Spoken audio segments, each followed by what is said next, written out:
biggest potential growth you want him to improve? And with Jordan, is he smaller? Was there a weight target that you and David gave him that he's reached? I'm a D-line coach. Let me do one question at a time.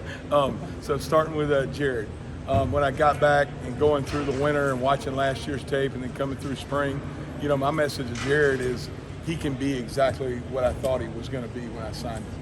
And just tons of potential. He's the athlete that we want to have inside, a great mover, a former basketball player, didn't play a lot of high school football, only played like 2 years. And I always kid him and say, I didn't sign you because you're a great high school player. I saw your basketball tape and I knew, you knew the toughness and the kind of kid he was. But what I can say honestly about Jared is he is really maturing.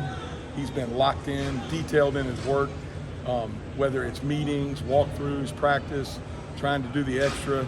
He's a kid that's in love with the weight room. Certainly not saying he's arrived, but man, certainly saying he's improved a ton over the last 7-8 months and excited about his potential. And potential is just potential, but he is showing improvement for sure.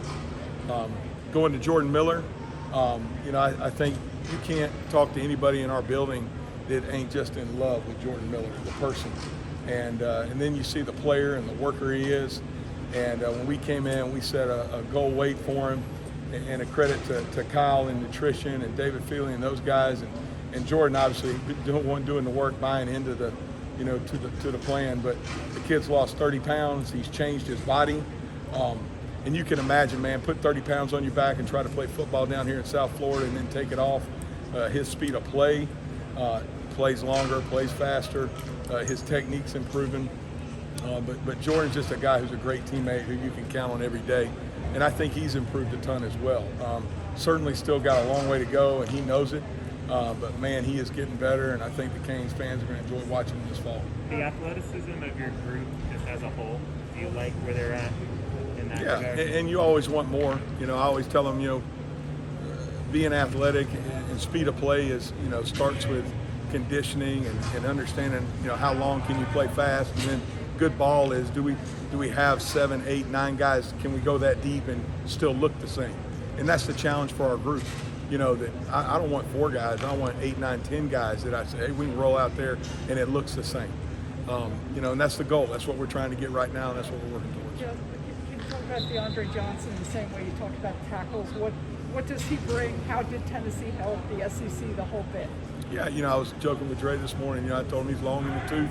He's one of the old guys in our room. He's very experienced. He's got stuff in his game he's got to clean up. But certainly he brings a nice skill set and a knowledge that you love to have. He's a great kid, great teammate, good heart. Players love him. He's got a lot of EQ. Like, he's done a really good job fitting in, knowing when to talk, knowing when to listen. And our players really respect him, and we're glad he's with us. How do those guys replace who's now in the NFL? That's tough. They played most of the season. I mean, that's for other people to care and worry about. Our job is to put a unit out there that's going to play winning football for the Canes. And certainly those guys did great things here, and we're part of a great tradition. There's been a lot of great D linemen leave Miami, and you know what you do? You reload, and it's a standard.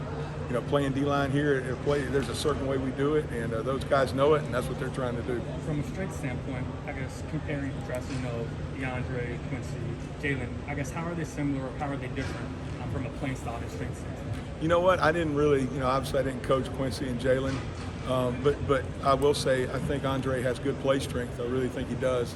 Plays with good leverage and all that, and I think he's a skilled rusher.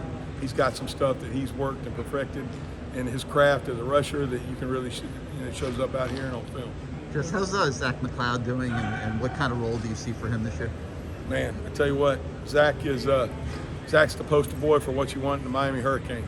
The way he comes to work every day, his attitude, his juice, his personality, his effort, his toughness, his competes. I mean, you talk about a guy who brings it every single day.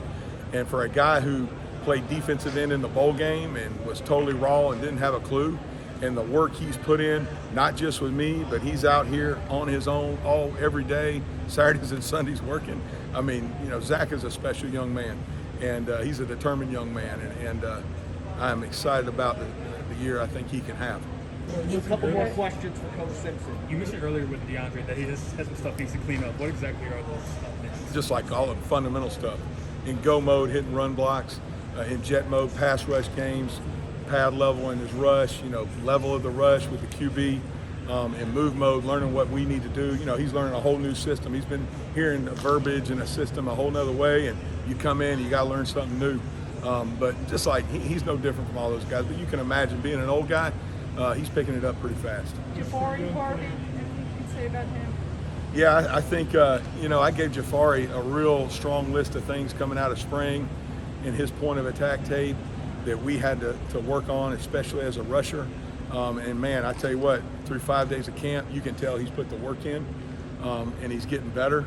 It's just he's got to become more consistent with it. But Jafari is a tough kid, and the thing I can say is his effort out here is very consistent. He plays really, really hard.